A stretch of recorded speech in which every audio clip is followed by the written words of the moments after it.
The prepper subreddits are one of the most interesting places on the internet. On one hand, you get some legitimately brilliant advice that could actually save your life. On the other hand, you have people who are seriously planning to build a nuclear bunker for their goldfish. Today, we're wading into the wonderful chaos to sort the prepper heroes from the absolute trolls. Let's get into it. If you've ever been on Reddit, you know every community or subreddit has its own special flavor. And the prepper communities, like r/preppers, are definitely no exception. It's this wild mix of seasoned, hardened survivalists sharing life-saving information and, well, other people.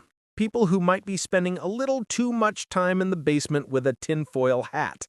And honestly, that's what makes it so fun. It's a place where you can find a step-by-step guide on how to purify water right next to a debate about the tactical advantages of a squirrel army.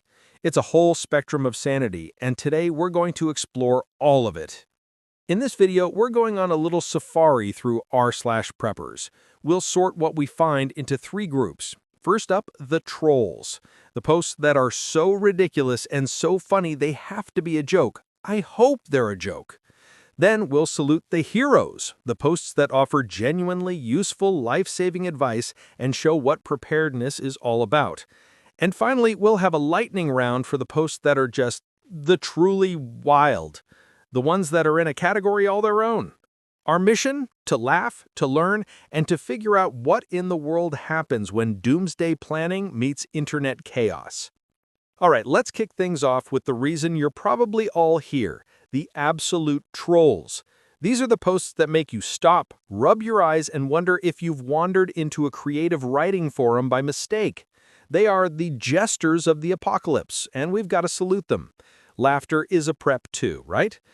Our first exhibit is just a classic of the form, a post titled, "Nuclear Bunker for My Goldfish." You heard me. A user with what I have to imagine was a perfectly straight face laid out an entire plan for an underground aquatic fallout shelter. This wasn't just a one-liner. The post had what they claimed were blueprints for a tiny bunker. It came with a multi-stage water filtration system for nuclear, biological, and chemical threats, a periscope so the fish could watch the wasteland, and a stockpile of emergency algae wafers. But the best part? The absolute high point of this whole thing was the diagram for a fish-sized hazmat suit. Just try to picture that for a second. A goldfish in a tiny custom-fit rubber suit ready to take on the radioactive wilderness. The level of detail was just staggering and hilarious. The post even got into the fish's psychological well-being, suggesting a little waterproof tablet to play calming ocean sounds. What makes this such a perfect troll is how it mimics the most extreme prepper mindset. People talk about specialized bunkers and protecting their families, so this user just scaled that logic down to the most vulnerable and, let's be real, most expendable family member, the goldfish. The comments were pure gold. People weren't just laughing, they were playing along. One user asked if there was a fish-sized bug-out bag. Another critiqued the blueprint, suggesting the fins weren't flexible enough to maneuver in a contaminated puddle. It's the community laughing with the joke, which is just a beautiful thing to see. All right, next up, a post that takes man's best friend to a new whole furry nut-gathering place. The title was something like, "Prepping for the Zombie Apocalypse with a Squirrel Army." This user claimed, with pictures as evidence, that they'd been training their local squirrel population for the end of civilization. Their strategy was based on the fact that squirrels are natural foragers and ridiculously agile. So why not weaponize them? The post had photoshopped pictures of squirrels wearing tiny backpacks for gathering supplies like nuts, berries, and bottle caps, which the user swore would be the new currency. But it didn't just stop at logistics. The user also laid out a defensive strategy. There were pictures of squirrels holding tiny 3D printed spears standing guard on a fence. They described a training routine using laser pointers and bird feeders to teach the squirrels flanking maneuvers against garden gnomes, which were serving as zombie stand-ins. The whole post was a masterclass in deadpan humor. The user wrote about command and control problems, complaining that his top squirrel commander, Alpha 7, was getting insubordinate and trying to bury the strategic nut reserve. He even discussed interspecies politics, noting a fierce rivalry with the local Blue Jays, who he called an enemy air force. This is peak prepper trolling because it grabs a real survival concept and just cranks it to 11. People talk about guard dogs or chickens for eggs. This guy's talking about a rodent infantry. The community's reaction was, once again, perfect. People started sharing their own animal army stories. One person mentioned trying to train pigeons for aerial recon, but they kept getting distracted by statues. It's a great reminder that even when you're planning for the end of the world, you can't take yourself too seriously. Our last troll for this section is a beautiful bit of satirical engineering, called the ultimate bug-out vehicle, a modified shopping cart. When preppers talk bug-out vehicles, they're picturing reinforced 4x4s, motorcycles, maybe a bike. They want speed, durability, and cargo space. This user, they had a different idea. Their post went into loving detail about turning a regular grocery store shopping cart into a survival machine. The list of mods was what made it art. It had all-terrain wheels from a lawn mower, a solar panel on the baby seat to power a mini fridge full of energy drinks, and racks on the side for a crossbow and fishing rods. But the masterpiece was the forward-facing deterrent system. A propane torch and a can of hairspray rigged as a flamethrower. The post even had a fake review from a so-called survival expert praising the cart's unparalleled stealth and maneuverability in urban environments. The user argued that while everyone else is stuck in traffic, he'd be zipping through alleys and living off the grid in an abandoned supermarket. He even claimed a psychological warfare advantage, saying no one would ever think a guy pushing a flaming shopping cart was a high-level survivalist. They'd just assume he was, well, a guy pushing a flaming shopping cart and leave him alone. This post perfectly skewers the prepper obsession with tactical gear. It takes the bug-out vehicle idea and applies it to the most boring object possible. It's a commentary on how simple solutions can be the best, even if that solution is a weaponized shopping cart. The comments were filled with people suggesting their own upgrades, like adding a car battery for a sound system to blast Ride of the Valkyries. A perfect end to our tour of the Troll Hall of Fame. But it's not all squirrel armies and fish bunkers. For every troll post making you laugh, there are dozens of hero posts that could actually make a difference in a crisis. These posts are the real soul of the prepper community, full of real-world experience, smart ideas, and a genuine desire to help people. These are the neighbors you actually want when things go sideways. Our first hero post is a real-world success story, usually titled something like, "How My Prepping Saved My Family During a Hurricane." These are some of the most powerful posts you'll find. A user will share their story of riding out a major hurricane, not with panic, but with calm and control, all because they were prepared. One story I remember was from a user in a coastal area who had been following the sub's advice for years. When the evacuation order came, they weren't scrambling. They had a plan, with multiple routes and meetup points. Their bug-out bags were packed with documents in waterproof bags, a first aid kit, and a hand crank radio. What really stood out, though, was their home prep. They had a rotating pantry and gallons of stored water, so they didn't have to fight the crowds at the grocery store. They had already boarded up their windows and secured everything outside. The user shared photos of their setup, organized bins, a water storage system, and even board games they'd set aside to keep their kids busy during the power outage. The post ended with a heartfelt thank you to the community, explaining that because of the advice they'd gotten, their family was safe and relatively comfortable while others were struggling. This is heroic because it's not about some wild doomsday fantasy. It's about being ready for the disaster you're most likely to face. These stories cut through the noise and prove that being prepared isn't a paranoid hobby. It's a practical, responsible way to protect your family. Next up, we have a post that completely shatters the lone wolf prepper stereotype. These are posts about community, often with a title like, "Building a Community Food Bank After a Natural Disaster." There's this myth that all preppers are just individuals hoarding supplies in a bunker, ready to fight their neighbors. But true preparedness is about resilience, and communities are the most resilient systems there are. This hero post came from a user who, after a massive flood hit their town, took action. They realized that while their own family was fine, many of their neighbors had lost everything. So they started a community food bank out of their garage. They started with their own extra supplies, but then they organized with other prepared neighbors, creating a network to pool resources and get them to people in need. The post explained how they did it. One person on inventory, another on distribution, while others checked on elderly neighbors and families. This is heroic because it shows one of the most important concepts in prepping. Your community is your best asset. An individual stockpile will run out, but a network of neighbors who trust and help each other can get through almost anything.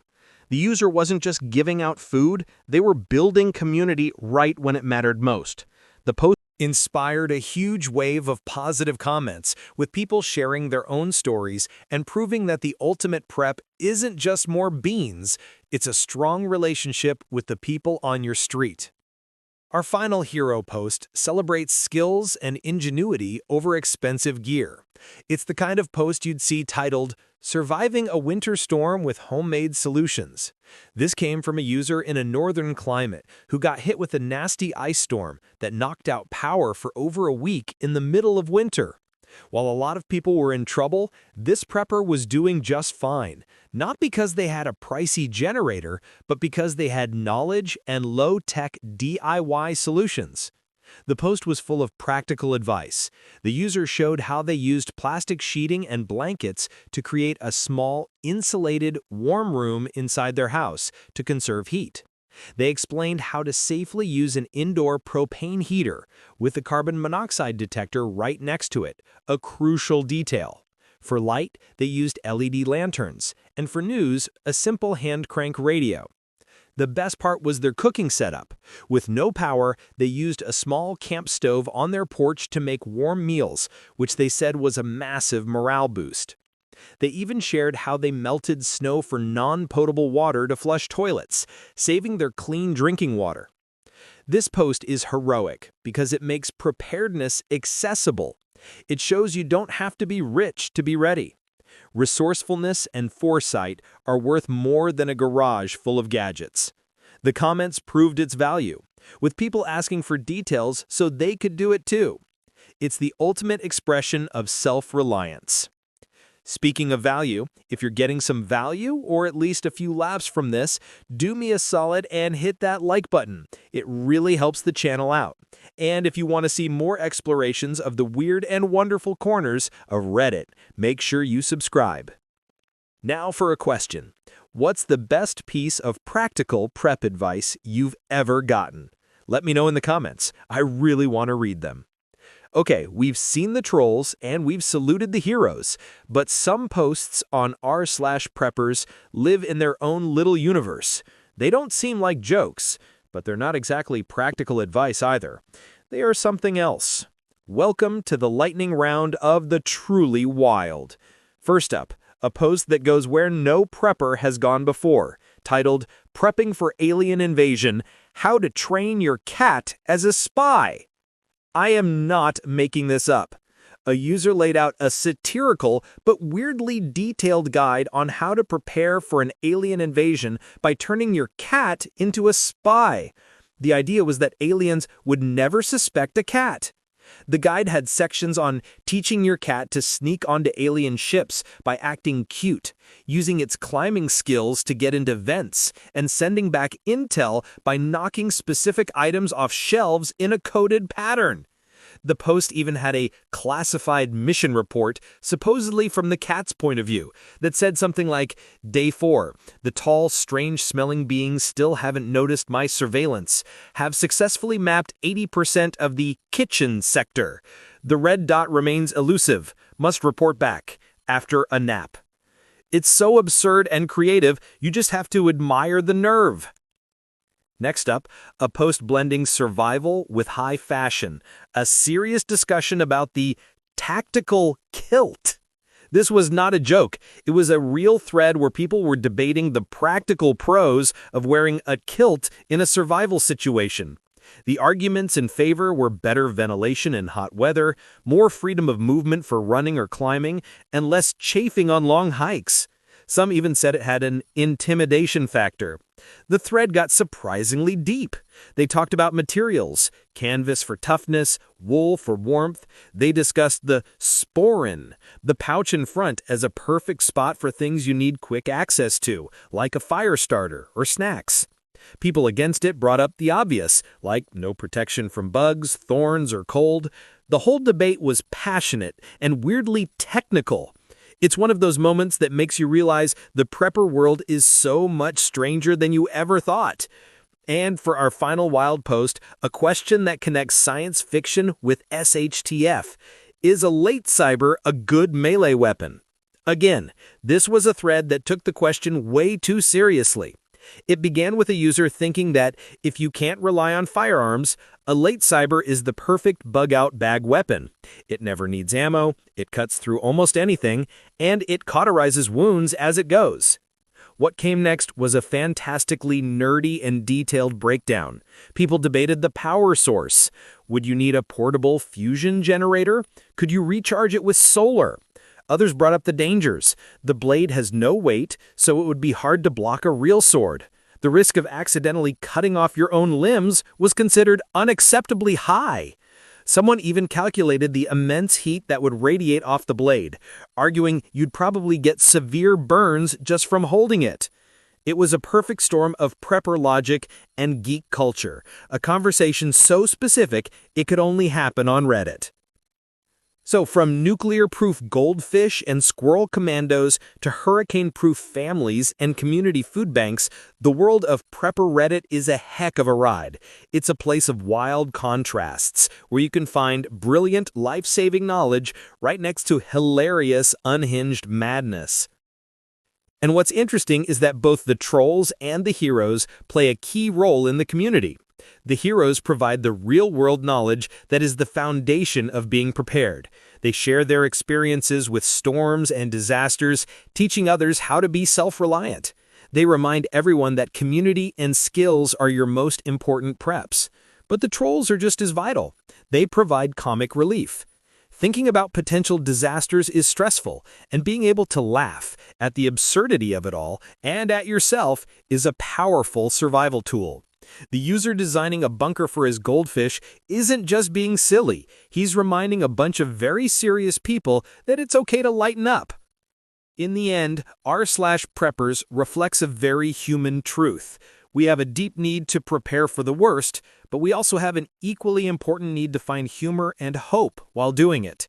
It's a community that gets that to truly survive, you need both a well-stocked pantry and a really good sense of humor. What do you think? What's the wildest prepper post you've ever stumbled across? Drop it in the comments below. I'd love to read them. And if you enjoyed this and want a part 2 where we check out even more weird and wonderful subreddits, make sure you subscribe and ring that bell. Thanks for watching.